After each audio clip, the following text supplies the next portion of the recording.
할렐루야 반갑습니다 여러분. 계속해서 사순절 말씀을 나눠봅니다. 예레미야서 31장 35절에서 40절까지입니다. 여호와께서 이와 같이 말씀하셨느니라. 그는 해를 낮의 빛으로 두셨고 달과 별들을 밤의 빛으로 정하였고 바다를 뒤흔들어 그 파도로 소리치게 하나니 그의 이름은 만군의 여호와니라. 이 법도가 내 앞에서 패할진대 이스라엘 자손도 내 앞에서 끊어져 영원히 나라가 되지 못하리라. 여호와의 말씀이니라. 여호와께서 이와 같이 말씀하시니라. 위에 있는 하늘을 측량할 수 있으며 밑에 있는 땅의 기초를 탐지할 수 있다면 내가 이스라엘 자손이 행한 모든 일로 말미암아 그들을 다 버리라. 여호와의 말씀이니라. 보라 날이 이르니 이 성은 하나님의 망대로부터 모퉁이 문에 이르기까지 여호와를 위하여 건축될 것이라. 여호와의 말씀이니라. 측량줄이 곧게 가렛 언덕 밑에 이르고 고아로 돌아 시체와 제의 모든 골짜기와 기드온 시내에 이르는 모든 고지 곧 동쪽 마문의 모퉁이에 이르기까지 여호와의 거룩한 곳이니라. 영원히 다시는 뽑거나 정복하지 못할 것이니라. 아멘. 여러분, 저와 여러분들이 하나님 보시기에는 그 무엇보다 소중한 존재입니다. 이 35절에서 37절까지 말씀에 이 선민의 영원한 보존에 대한 하나님의 약속인데, 이는 1차적으로 육적 이스라엘에 대한 보존 약속이라 할 수 있습니다. 그러나 궁극적으로는 하나님의 새 언약의 대상인 교회와 성도들의 견인에 대한 약속인데요.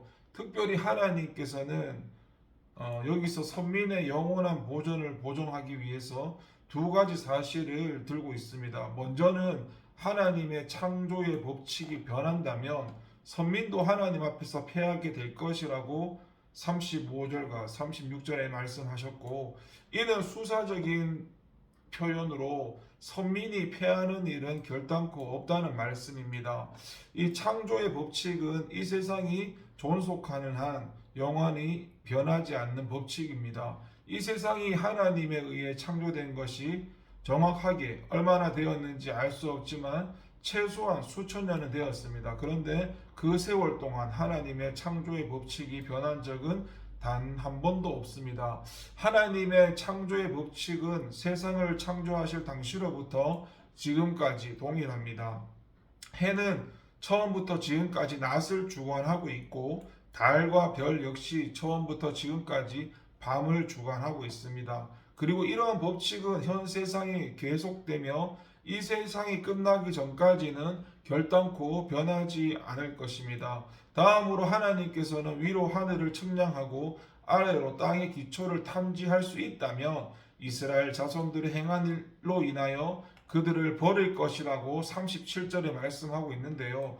이 말씀 또한 선민은 결단코 버리지 않을 것이라는 의미를 강조한 말씀입니다. 여러분, 과학이 아무리 발달해도 하늘은 다 측량할 수 없고 땅도 다 탐지할 수가 없습니다. 그러므로 하나님께서 선민을 버리시는 일 또한 절대 없습니다. 그렇다면 여러분, 하나님께서 이처럼 선민을 보호하시는 이유가 무엇입니까? 그것은 그들이 당신의 눈에 너무나도 소중한 존재들이기 때문입니다. 하나님의 선민은 하나님께 있어서 가장 귀한 존재들입니다. 이스라엘은 열방의 여러 민족들 중에서 가장 보잘것없는 민족 중에 하나였는데요. 또한 그들은 다른 민족 안에서 노예 생활을 하던 민족이었고요. 세상적으로 보자면 참으로 별 볼 일 없고 대수롭지 않은 민족이 이스라엘 민족이었습니다.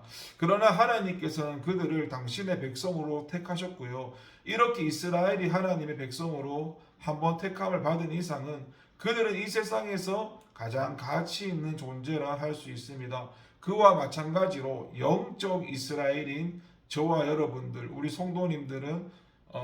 우리 성도님들과 이 교회 역시 하나님 앞에 가장 가치 있는 존재입니다. 우리는 세상적으로 볼 때 정말 무가치하게 보일 수 있습니다. 세상적으로 보면은 비천하고 미련한 자들일 수 있습니다. 그러나 하나님 앞에서는 이스라엘이 애굽이나 아수르나 바벨론과 같은 대제국들보다도 더 가치 있는 존재였던 것처럼 저와 여러분들, 우리 성도들 또한 이 세상 어떤 존재들보다 가치가 있는 존재고요. 이 세상에는 영웅적인 존재가 많고 권력이 강한 존재가 있고 지극히 존귀한 자들이 많습니다. 그러나 하나님 앞에서 그들이 가치 있는 존재는 아닙니다. 하나님 앞에서는 저와 여러분들이 성도들이 가장 가치 있는 존재들입니다. 하나님께서는 우리를 구원하기 위해 하나님의 독생자까지 희생시키셨고 온 우주를 창조하신 성삼위 하나님의 제2이신 성자 하나님께서는 우리의 생명을 구원하시기 위해 자기를 희생하셨던 겁니다.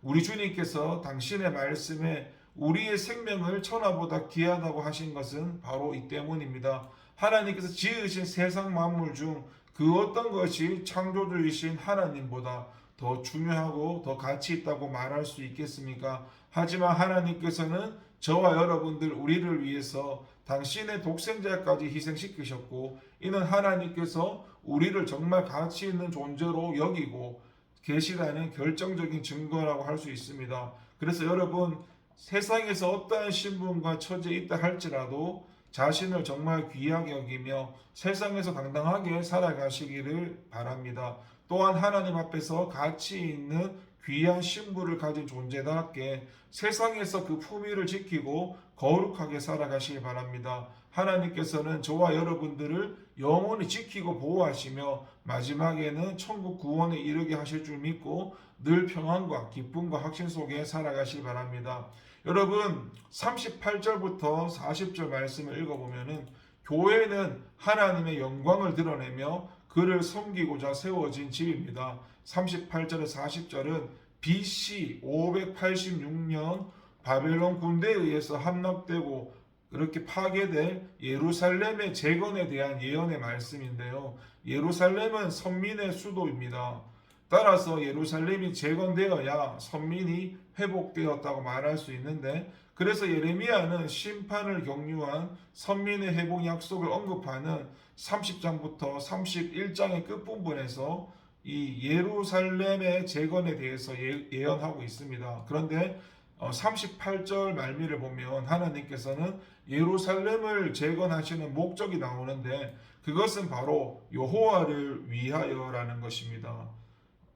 여호와를 위하여, 즉 하나님께서는 당신 자신을 위해서 이 예루살렘 성을 재건하시는 것입니다.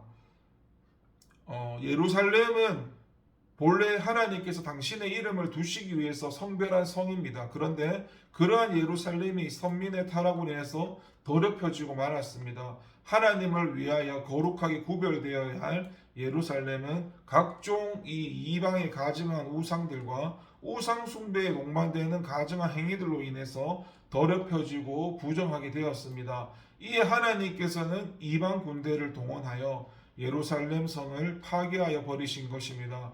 그리고 이제 다시금 당신을 위해서 예루살렘 성을 재건하시는 것이죠. 에스겔 선지자는 다시 재건될 예루살렘이 여호와 삼마라 불리게 될 것이라고 하였습니다. 이는 여호와께서 거기 계시다는 뜻으로 하나님께서 예루살렘 성을 재건하시는 목적과 잘 부합됩니다. 근데 여기서 우리가 알아야 할 사실은 여기 예루살렘의 이 재건 예언은 1차적으로는 문자적인 예루살렘 성의 재건에 대한 예언이지만 31절 이하의 말씀이 신약 교회와 관련된 새 언약에 대한 예언이라는 점에서 궁극적으로는 예루살렘이 예표하는 신약 교회의 건설에 대한 예언이라는 것입니다. 결국 본문의 예언은 교회는 하나님의 처소로서 하나님의 영광과 섬김을 위하여 건설될 것이라는 말씀입니다. 이는 교회의 존재 이유를 명확하게 보여주는데 예루살렘은 장차 철저하게 하나님에 의해서 하나님을 위해 건설될 하나님의 도성이었고 그처럼 신약교회 역시도 하나님에 의해 하나님을 위해 건설될 하나님의 집입니다. 여러분 보십시오. 신약교회가 누구에 의해서 건설되었습니까? 표면적으로 보면 사도들에 의해서 건설된 것처럼 보입니다. 사도들과 120문도가 마가의 다락방에 모여 하나님과 주님께 예배드리기 시작한 것이 교회의 시초로 보입니다. 그러나 교회는 죄사함을 위한 그리스도의 속죄의 피, 이를 믿는 믿음의 반석, 반석의 기초가 되며 성령의 강림과 성령의 능력으로 아름답고 견고하게 세워질 수 있습니다. 교회의 터를 닦으시는 분도 그것을 세우고 온전케 하시는 분도 바로 하나님이십니다. 교회는 하나님에 의해 건설되었습니다. 누군가 집을 세우면 그 집은 그것을 세운 사람의 목적에 맞게 건축되는 것입니다. 마찬가지로 하나님의 집인 교회는 하나님의 목적, 곧 하나님의 영광과 그 섬김을 위해서 세워진 것입니다. 그래서 교회는 인간의 이기적인 목적이나 유익을 위하여 오용되어서는 안 되고요. 구약 예루살렘 성전이 인본주의적 탐욕에 물든 자들에 의해 오용되어서 더럽혀진 것처럼 신약 교회도 인간의 이기적인 목적과 유익을 위해 오용된다면 하나님께서는 더럽혀진 예루살렘 성전을 파괴하고 성전을 더럽힌 자들을 심판하신 것처럼 교회를 더럽히는 자들에게 대해서도 엄중하게 심판하실 것입니다. 교회는 하나님을 위해서만 존재할 때 그 존재 가치가 있습니다. 그런즉 저와 여러분들은 성도들은 하나님의 영광과 그 섬김을 위하여 건설된 교회를 그 목적에 합당하게 더욱 견고하게 세워나가야 합니다. 교회를 인본주의적 탐욕으로부터 거룩하게 지켜나가며 하나님을 더욱 진실히 섬기고 그 영광을 드러내는 일에 열심을 내어야 할 것입니다. 여러분 40절에 보니까 하나님께서 저와 여러분들 우리 중에 세우신 이 교회는 누구도 뽑거나 전복할 수가 없다는 것입니다. 40절에 보니까 재건되는 예루살렘은 영원히 다시는 뽑거나 전복하지 못할 것이라 했는데 이는 38절에서 40절에서 말하고 있는 예루살렘의 건축이 문자적 의미의 이 예루살렘의 재건을 의미하는 것이 아니라는 것을 분명하게 보여줍니다. 왜냐하면 바벨론 포수에서 귀환한 유대인들이 재건한 예루살렘 성은 이후에도 함락되고 파괴되기를 거듭한 반면 본문은 건축될 예루살렘이 영원할 것으로 말씀하고 있기 때문입니다. 역사적 기록에 의하면 예루살렘은 AD 70년에 로마 장군 티투스에 의해 함락될 때 파괴되었고 135년에는 하드리아누스 황제에 의해서 완전히 초토화되고 말았습니다. 그리고 그 후에도 몇 차례 재건되었으나 십자군 전쟁을 겪으면서 또 파괴되고 말았습니다. 따라서 우리는 38절에서 40절에 예루살렘 건축 예언을 영적으로 이해해야 합니다. 이는 영적 예루살렘인 교회의 건설과 그 교회의 영원성을 예언한 겁니다. 영적 예루살렘인 교회는 수시로 파괴되고 멸망할 육적 예루살렘과는 달리 영원히 멸망하지 않는, 망하지 않는 특성을 지니고 있고 교회의 터를 제공하신 예수 그리스도께서는 이에 대해서 사도 베드로에게 다음과 같이 분명하게 말씀하셨습니다. 내가 이 반석 위에 내 교회를 세우니 음부의 권세가 이기지 못하리라. 예루살렘이 인본주의적 탐욕에 젖은 이방인들의 공격의 대상이 되었던 것처럼 영적 예루살렘도 사탄의 사주를 받은 악한 세력으로부터 공격의 대상이 되고 있는 것이 사실입니다.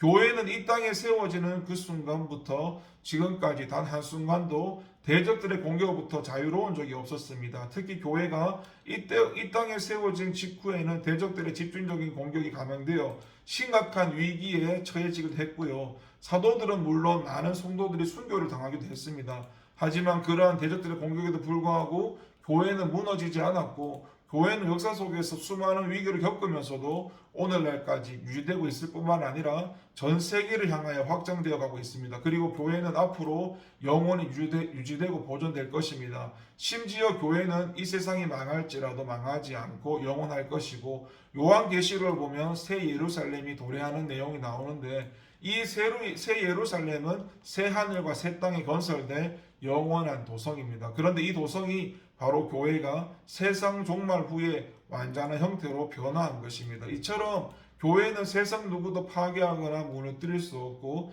세상이 끝난다 해도 결코 망하거나 사라지지 않고 영원히 계속될 것입니다. 여러분 오늘날 한국교회는 쇠퇴일로에 있습니다. 그야말로 크나큰 위기를 맞이하고 있는데 현실 곧 눈에 보이는 이러한 현상을 인해서 사람들 중에는 미래의 점차 교회가 점차 그 힘을 잃고 심지어 소멸할 것이라고까지 말하는 일이 있습니다. 그들은 교회가 시대의 산물이고 어느 지점이 지나면 결국 소멸되고 말 것이라 말합니다. 그러나 이런 말을 하는 사람들은 교회가 근본 누구에 의해 세워졌으며 누구로 인해 지탱되는지 누가 교회의 진정한 주인인지를 알지 못하는 자들이고 진정 하나님께서 영원하듯이 교회 역시 영원히 계속될 것입니다. 결코 쇠함도 약해짐도 없이 영원할 것입니다.